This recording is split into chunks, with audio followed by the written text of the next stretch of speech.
मोती म्हणतात आणि कर्नाटकात त्याला मुत्तो म्हणतात. हिने काय केलं, कढी बनवली, चपात्या बनवल्या, भजे बनवले, 4-5 त्यांचे मित्र येड्यावर जेवायला बसवले आणि त्या नवरीच्या त्या वाढण्याच्या गडबडीत नाकातल्या नथलीतला मोती पडला कढी. शाबास, एवढंच मला सांगून सोडायचंय. आता नाकातला मोती कढीत पडल्याच्या नंतरनं ती म्हटली, कढी में मुत्तू.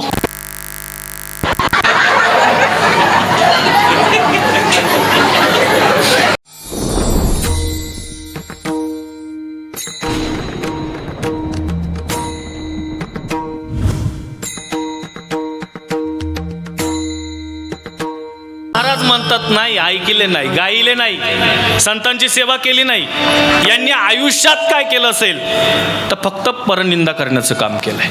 माझी विनंती आहे बरं का, परस्त्री, परधन आणि परनिंदा या 3 गोष्टीपासून माणसानं सावध राहिलं पाहिजे. 3 गोष्टी अत्यंत महत्त्वाच्या आहेत. काय होतात, पूर्वज नरकाला जातात. 2 मुद्दे झाले. तिसरा एक मुद्दा, जे मुलं आई वडिलाची सेवा करत नाहीत ते मुलं दुराचारी आहेत. अहकटा त्यांचे करीती वंशी दुराचारी पुत्र झाला. म्हणून मला मुद्दा मांडायचा आहे, काही मुलं अशी आहेत आपल्या आईवडिलांना नरकात घालणारी आहेत आणि काही मुलं अशी आहेत आपल्या आईवडिलांचा उद्धार करणारी आहेत, आपला वंश पावन करणारी आहेत. तसं सावता महाराज जन्माला आले आणि माळ्याचा वंश पावन केला. का केला तर त्याचं उत्तर आहे, 1, त्यांनी प्रपंच गोड केला, जोडून या धन उत्तम व्यवहारे. त्याचं 3रं चरण आहे, शांतिरूपे नव्हे कोणाचा मी वाईट, वाढवी महत्व वडिलांचे. म्हणजे याचा अर्थ पूर्वजांचं महत्व वाढवलंय. अजून एक अभंग आहे, आपलं मन साधूच्या ठिकाणी संतांच्या ठिकाणी राहून जी मुलं वारकरी संप्रदायाची सेवा करतात त्यांचा सुद्धा वंश धन्यतेला प्राप्त होतोय. महाराज म्हणतात, चंचल असणारं चित्त देवाच्या चरणावर ठेवलं, तुका म्हणे धन्य वंश त्या नराचा, आईसा निश्चयाचा मेरू झाला. तसं महाराज सावता महाराज जन्माला आले, उत्तम प्रपंच केला, उत्तम परमार्थ केला आणि आपल्या पिढ्यांचा उद्धार केला. 4 पिढ्यांचा परमार्थ आहे बरं का. कापरे महाराज, कुठल्या महाराजांनी जर सांगितलं असेल तर बरं आहे, पण राम अवतारात सुद्धा माळी समाजानं देवाची सेवा केली, कृष्ण अवतारात सुद्धा माळी समाजानं देवाची सेवा केली आणि आता या पांडुरंगाच्या रूपात असताना सुद्धा देव माळी समाजानं सेवा केली. राम अवतारात माळी कोण होते, त्या माळ्याचं नाव आहे शताधान माळी आणि जांबुवंत माळी. थोडंसं रामायण वाचा, तुम्हाला कळून जाईल. कृष्ण अवतारामध्ये कोण होते, त्यांनी सांगितलंय कुब्जेचा माळी आणि सुदामा माळी. आणि कलियुगामध्ये पांडुरंगाची सेवा करताना कोणते माळी होते तर त्या माळ्याचं नाव आहे दैवो माळी. दैवो माळी म्हणजे कोण, सावता महाराजांचे पंजोबा. कारण दैवो माळींचे चिरंजीव परसोबा माळी, परसोबा माळींचे आजोबा सावता महाराजांचे आजोबा, परसोबा माळींचे चिरंजीव सावता माळी आणि सावता माळींचे चिरंजीव विठ्ठल माळी. हा सगळा मी इतिहास बारकाईनं वाचला. ऐका, कुठलीही मुलं आपल्या आईवडिलांचा वंश धन्य करत नाहीत, त्याच्याकरता 4 पिढ्यांचा DNA स्वच्छ असावा लागतोय. तुकाराम महाराज कोणाच्या घरी यायला मोकळे नाहीत. मी आत्ता परवा एक वाक्य वाचलं, राज नका जन्माला येऊ. का माहिती आहे का, कारण तुमचा तानाजी, तुमचा येसाजी आणि तुमचा बाजी आता इथं राहिला नाही, सगळे आनाजी झालेत. तिथं वाचलं मी. मुद्दा एवढाच आहे, महाराज एवढा शुद्ध सात्विक मुलगा जन्माला येण्याकरता सुद्धा 4 पिढ्याचा परमार्थ ओरिजिनल असावा लागतो. अनेक गोष्टी मला मांडता येतील, सांगता येतील, पण महाराज सांगतात त्यांनी उत्तम प्रपंच केला, उत्तम परमार्थ केला आणि कर्म कसे असतात हे उत्तम पद्धतीने समाजाला दाखवलेत. म्हणून असा असणारा माळी वंश पावन केला.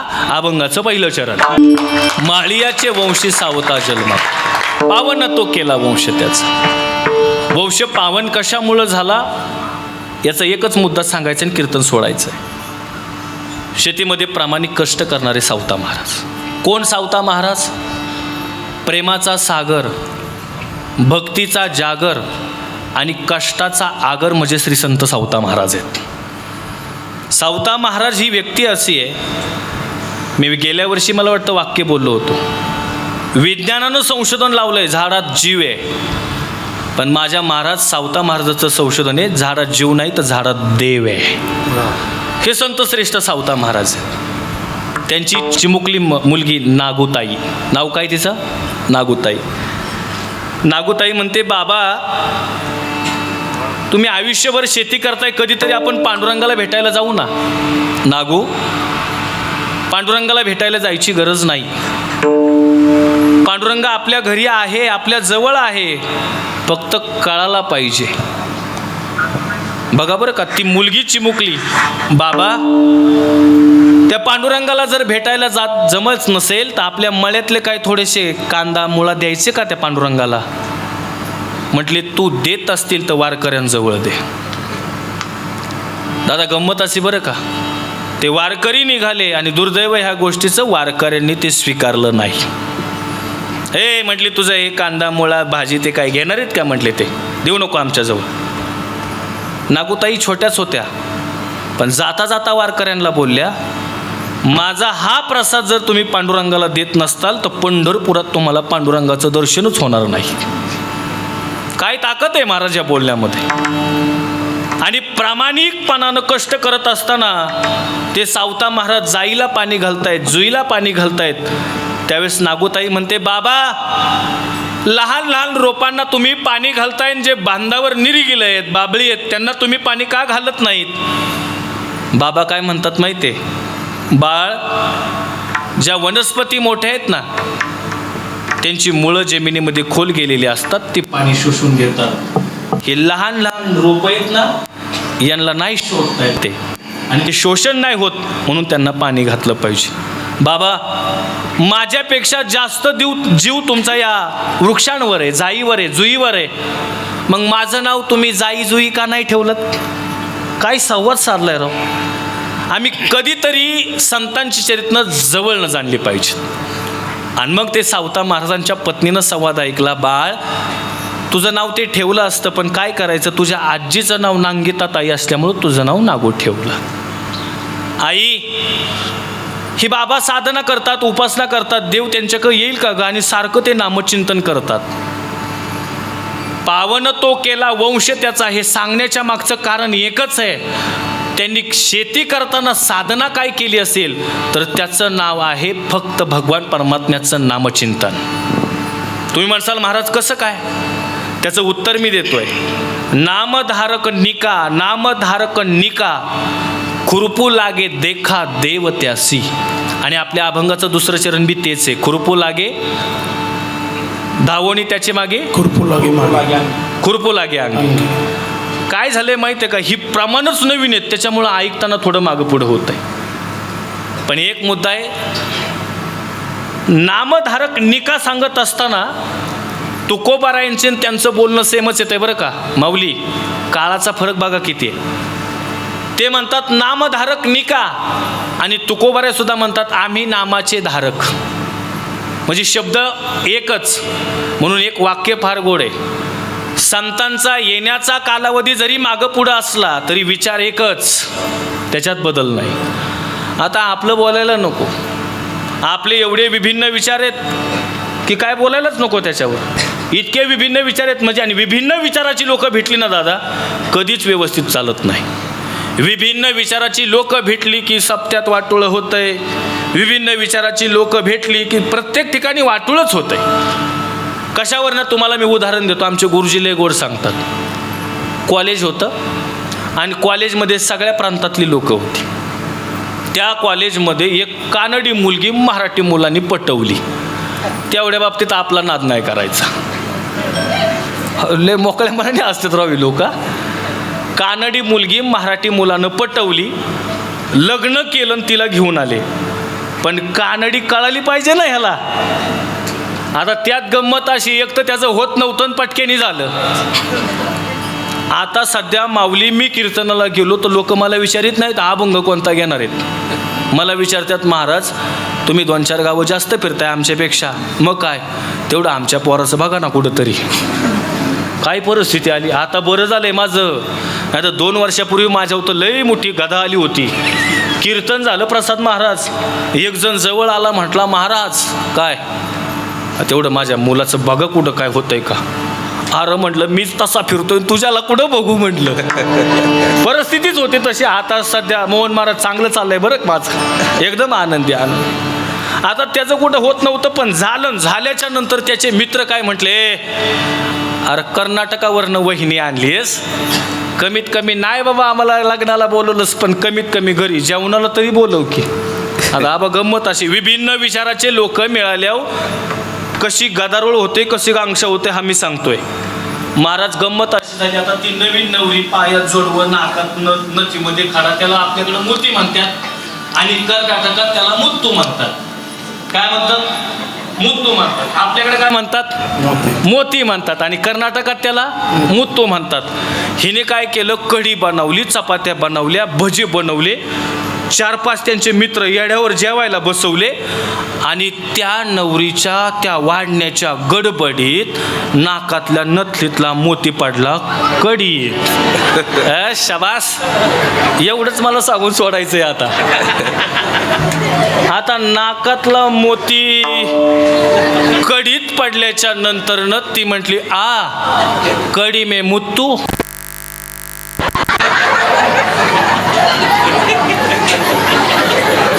हे ज्याला कळालं तोच कीर्तनकार बाजारात टिकला.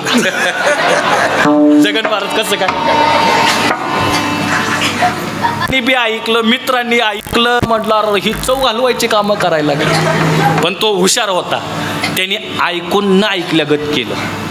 पण शेवटी हिच्या मोतीचा प्रश्न आहे ना, परत हिने आवाज दिला, कढी में मुत्तू. ती म्हटली, राव जेवायला आलो पण कुठाला झाला. बरं आता ह्याचा अर्थ आपल्याकडे काय होतो, हसण्याने अंदाज आलाय मला तुमच्या. मुद्दा एवढाच मांडायचा आहे, मला काय हसवण्याकरता विनोद नव्हता द्यायचा तुम्हाला. विभिन्न विचाराची लोक एकत्र आले की कसा गांगशा होतो, गोंधळ होतो हे सांगायचं आहे. पण साधू संतांच्या जीवनामध्ये तसं नाही. सावता महाराज जे सांगतात तेच नामधारक तुकोबाराय सांगतात. अजून एक गोड सांगतो, आता झालं 5 मिनिटात थांबतो. एक अभंग आहे बरं का, स्वाभिमानाने सांगतात, आमची माळी याची जात. आबा एक अभंग तुम्ही म्हणता, लसूण मिरची कोथिंबिरी अवघा झाला माझा आहे. सांगितलं असेल तर ठीक आहे, पण वाचनात गेलंय, कीर्तनकारांनी अभ्यास करून आला पाहिजे. मिरची हा शब्द पोर्तुगीजांनी आणलेला आहे. म्हणजे मिरची ही निर्यात आयातच पोर्तुगीजांनी केलेली आहे, ती 13व्या शतकात नव्हती. महामिरची शब्द आला कसा काय हा प्रश्न आहे. आणि जर एकदा मिरची शब्द घातला तर अभंग खोटा म्हणावा लागतो, आणि अभंग तर खोटा म्हणायचा नाही. त्याचं कारण सांगतो. ही जी मिरची आहे ना, पहिली लोक जी वापरायची ना, ती मिरची नाही वापरायची, काळी मिरी वापरायची. कोणती मिरी? माऊली झाले का विषय? नाही ना? नाही. अहो एवढं वाढणारच नाही डीपमध्ये, मला माहिती आहे ना. लव महाराज उगा मला कीर्तन देतात का, ही फुगाट आहे काय? काळी मिरी. आता मिरचीचे प्रकार त्यांनी किती सांगितले? 400. किती? कॅलिफोर्निया नावाचं जे अमेरिकेमध्ये संशोधन आहे, त्या संशोधनामध्ये फोन केला होता तर त्यांनी सांगितलं कोलंबस आणि वास्को द गामा. चौथी, हे वास्को द गामा ऐकलंय का नाही? कोलंबस निघाला होता पूर्वेकडे पण गेला पश्चिमेकडे, आणि त्याने अमेरिकेत जाऊन पोहोचला. हे ठेवावं लागतंय हो लक्षात. महाराज मिरची हा शब्द वास्को द गामानी पहिल्यांदा गोव्याला खाला, आणि तो वास्को द गामा ज्यावेळेस तिकडनं परदेशातून आला, आपल्याकडची आबा 2 किलो मिरची नेली, त्यांनी तिकडं 6 दुकानं टाकली सोन्याची. बघा आता मिरची, या मिरचीची उत्पत्ती आता आहे 350, 300, 400, 3000 वर्षाच्या आसपास धरा. 350, 400 वर्षाच्या आसपास धरा. पण त्या काळात मिरचीचा शोध नव्हता. मिरचीचे प्रकार मांडताना सांगितलंय, मिरचीला द्राविड भाषेत म्हणजे जास्त उत्पत्ती तिची कुठं असेल तर केरळमध्ये. केरळमध्ये तिला ब्लॅक गोल्ड म्हणतात. काय म्हणतात? Black gold. ही मिरची वास्कोत गामाने अमेरिकेला नेली आणि अमेरिकेला तिचं संशोधन लावल्याच्या नंतरनं तिला म्हटलं पेपर. काय म्हटलं तिला? पेपर. आणि मग तिथं कोलंबस गेला आणि तिला म्हटलं चिली पेपर. हे माहिती असलं पाहिजे. मी वृंदावनला गेलो शिकायला. आता वृंदावनला कांदा वर्ज्य. माझा एक मित्र म्हणला आपल्याला आज हॉटेलला जेवायला जायची. आम्ही गेलो हॉटेलला जेवायला. कीर्तनात सांगू नये या गोष्टी, पण गेलो आम्ही. आबा आमच्या जेवणाच्या ह्याच्यात भाजी आली पण कांदा कुठे येतोय तवा. आणि कांद्याला हिंदीत काय म्हणतात आणि इंग्लिशमध्ये काय म्हणतात दोघांनाही माहिती नाही. गंमत अशी झाली. आता त्यांनी काय तरी म्हणाव का, शेजारच्या डिशमध्ये ते आलं ना. आल्याच्या नंतर ना आता ते आमचं जे वाढीव कार्यकर्ता होता का ते म्हणला अरे तू हे जेवण चांगलं आणलंस पण ते त्या प्लेटमध्ये जे गोल चिरलंय ते काय आम्हाला द्यायला तुला काय अडचण आहे का? अरे उसको ऑनियन बोलो ना भाई. आतुष का बघितलं का हे ऑनियन? हे आम्हाला कधी कळालं? ज्यावेळेस आम्ही शिकलो. मी का सांगतोय माहिती आहे का? आपल्या महाराज लोकांना हे माहिती पाहिजे. मिरचीचा शोध त्या काळी नव्हता. त्या काळी काळी मिरी असं म्हटलं जायचं. नंतर तिचं नाव पडलं ब्लॅक गोल्ड. त्यानंतरनं तिचं नाव पडलं पिपल्ली. त्यानंतर नाव पडलं पिपल्ली. त्याच्यानंतर नाव पडलं चिली आणि त्याच्यानंतर नाव पडलं चिली पेपर. ती मिरची नंतर भारतात आली आणि भारतात आल्यानंतरनं तिच्यात 400 प्रकार झाले. त्या मिरचीचं संशोधन असं आहे. मला मुद्दा एवढाच मांडायचा आहे. मग तो अभंग खोटा आहे का? नाही. महाराज त्या काळातला शब्द थोडा वेगळा असेल. आताच्या एखाद्यानं टायपिंग करताना मिरची टाकला असेल, पण अभंग खोटा नाही. कारण सावता महाराजांचे जर अभंग कुणी लिहिले असतील तर त्या काळचे सुद्धा त्यांच्याबरोबर असणारे एक माळी होते. त्यांचं नाव होतं काशीबा गुरव. सगळे अभंग कुणी लिहिलेत? सावता महाराजांचे. एवढ्या सगळ्यात बारक्या गोष्टी महाराज त्या देवाच्या समवेत, देव यावा आणि सावतोबांच्या समवेत खुरपण्याचं काम करावं. हे खुरपण्याची प्रमाणं तुमची पाठ नसतील पण तुमचं एक प्रमाण पाठ आहे हे मला माहिती आहे. सगळे दिंडी करणारे मंडळीत, आपण वारी करणारे मंडळीत, ज्या वेळेस वारीमध्ये हा अभंग म्हटला जातो त्यावेळेस आपला काकडा पूर्ण होतो. सजन कसाया विकू लागे माळ्या सावत्यास खुरपू लागे. त्याज सवे हरी खुरपू लागे अंगे. धावोनी त्याचे मागे कामे करी. कशामुळं केलं तर एक भगवान परमात्म्याचं नाम कंठात धारण केलं. महाराज ते नाम काय आहे तर ते नाम फार गोड आहे. हरी विठोबा रखुमाई.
माधव